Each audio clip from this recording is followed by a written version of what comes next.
রাজ্যের বাজেট ঘোষণা হলো আজ 8ই ফেব্রুয়ারি।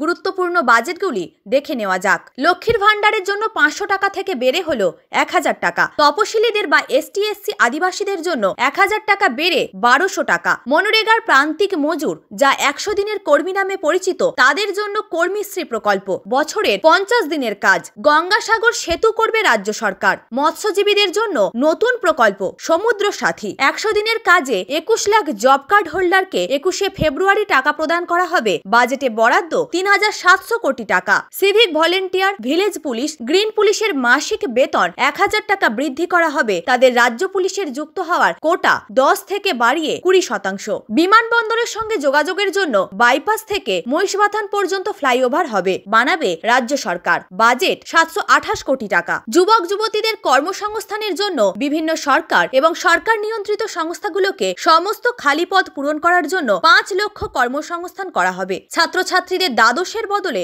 একাদশে ট্যাব। সরকারি কর্মচারীদের 4% ডিএ ঘোষণা। চুক্তিভিত্তিক গ্রুপ সি ও ডি কর্মচারীদের বেতন বৃদ্ধির ঘোষণা। মিড ডে মিল কর্মীদের সাম্মানিক 500 টাকা বেড়ে হলো 2000 টাকা। বিস্তারিত বাজেট দেখতে সাথে থাকুন।